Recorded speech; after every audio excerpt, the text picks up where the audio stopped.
এটা হচ্ছে অরিজিনাল জি করলা beige interior, soft touch AC পাচ্ছেন, পিছনে আর্মরেস্ট পাচ্ছেন।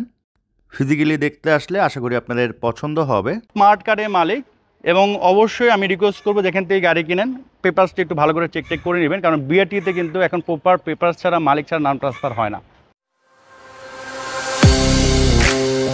আপনি যখন একটা ইউজ গাড়ি কিনতে যাবেন, এগুলোর কিন্তু দাম নির্ভর করে গাড়ির কন্ডিশন অনুযায়ী। হ্যাঁ, যদি এক্সট্রিম ফ্রেশ কন্ডিশন হয় দাম একটু বাড়তি পড়বে, আর কন্ডিশন যদি খারাপ হয় দাম একটু কম পড়বে। তো আপনি যেখান থেকে কিনেন কন্ডিশনটা অবশ্যই একটু দেখে নেবেন, কারণ এই যে আজকে যে গাড়িটা দেখাবো, আমার মনে হয় ভিডিওতে যদি ফুল দেখেন আপনারা, আশা করি আপনাদের গাড়িটা এক দেখাতে পছন্দ হয়ে যাবে। খুবই এক্সট্রিম ফ্রেশ গাড়ি। আর এটা হচ্ছে অরিজিনাল জি করলা। অনেকেই দেখবেন যে এক্স করলারে টুকটাক কিছু মডিফিকেশন করে জি করলা বানিয়ে সেল করে। তো যেখান থেকে নেন একটু দেখে শুনে আপনাদের বুঝে নিতে হবে। তো এই গাড়িটার মডেলের হচ্ছে 2004, রেজিস্ট্রেশন হচ্ছে 2007, আর এটা হচ্ছে নিউ শেপে জি করলা। পেপারস আপডেট করা আছে স্মার্ট কার্ডের মালিক, এবং অবশ্যই আমি রিকোয়েস্ট করবো যেখান থেকে গাড়ি কিনেন পেপারসটা একটু ভালো করে চেক করে নেবেন, কারণ বিআরটিতে কিন্তু এখন প্রপার পেপারস ছাড়া মালিক ছাড়া নাম ট্রান্সফার হয় না। গাড়ির সামনের গ্লাস অরিজিনাল দেখতে পাচ্ছি, এবং গাড়ির যে শেপ গ্রাফিক্স এই যে দেখেন, এখান থেকে শুরু করে একবারে শেষ পর্যন্ত কিন্তু জাপানি শেপটাই আছে। এগুলো যদি অ্যাক্সিডেন্ট হতো এগুলো কিন্তু বাংলাদেশে ওইভাবে মিলানো যায় না, এগুলো একবারে সমান হয়ে যেত। হ্যাঁ, তো যেখান থেকে গাড়ি কিনেন এই জিনিসগুলো একটু দেখে নেবেন। ব্যাকলাইট ব্যাক গ্লাস অরিজিনাল আছে, এবং এখানকার শেপটাও যদি দেখে এখান থেকে শুরু করে একবারে সামনে পর্যন্ত কিন্তু একেবারে জাপানি গ্রাফিক্সই আছে। হ্যাঁ, তো আউটলুকটা দেখে আমার মনে হয় আপনাদের আইডিয়া হয়ে গেছে গাড়ির আউটলুকটা কতটা ভালো আছে, এবং বর্তমানে কোনো টাচ আপের কাজ নাই এবং কোনো স্ক্র্যাচ স্পটও নাই। এবং দেখা যায় যে অনেকেই চিন্তা করে যে একটা ইউজ গাড়ি কেনার পরে 50,000, 70,000, 80,000 বা 1 লাখ টাকার কাজ থাকে। হ্যাঁ, অনেক গাড়িতে থাকে, বাট এই গাড়িতে আশা করি ওই ধরনের কোনো কাজ আপনি পাবেন না।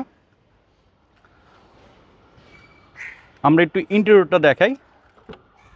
এটা হচ্ছে বেস। হ্যাঁ, এবং দেখেন প্যাডগুলো কিন্তু মার্শাল্লাহ, হ্যাঁ মানে 2004 মডেল অনুযায়ী ভালোই আছে। সফটটা সিসি পাচ্ছেন, উডেন পাচ্ছেন, এবং এখানে দেখেন নিকেল আছে। এই যে দেখেন এখানে কিন্তু ভালোই আছে, সিলিংটাও কিন্তু মার্শাল্লাহ।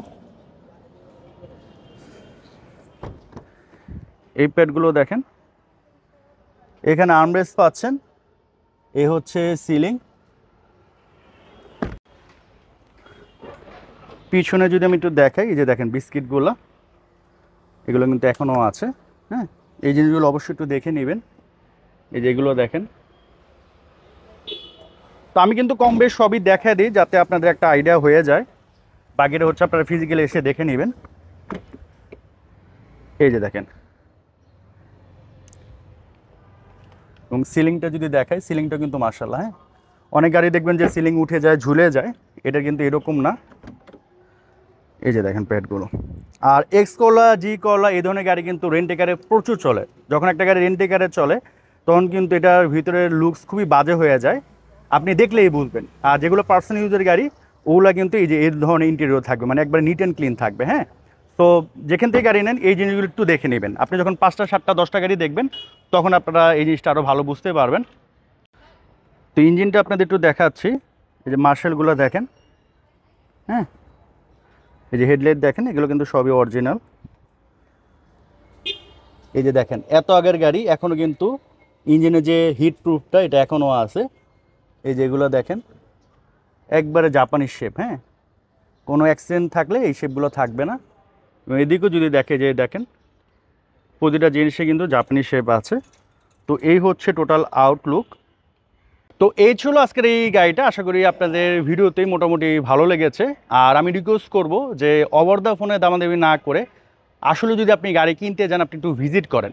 যেমন এই গাড়িটা যদি আপনাদের পছন্দ হয় আপনি আসবেন, গাড়ি দেখলে তো আশা করি যখন আসবেন পছন্দ হয়ে যাবে, তখন টেস্ট ড্রাইভ দিবেন। টেস্ট ড্রাইভ দিলে ভালো লাগলে তখন তাদের সাথে বসে কম বেশ করে নিতে পারবেন। বাট ওভার দ্য ফোনে কিন্তু আপনি কখন একটা ভালো গাড়ি কিনতে পারবেন না, যদি ভাগ্য ভালো না থাকে আর কি। ম্যাক্সিমাম ক্ষেত্রে ওভার দ্য ফোনে ভাগ্যে খারাপ গাড়ি জোটে। তো আমার কথা হচ্ছে যে কষ্টের টাকা গাড়ি কিনবেন, দেখে শুনে বুঝে কিনবেন। তো এটার প্রাইসে চলে আসে, এর আস্কিং প্রাইস হচ্ছে 12,70,000।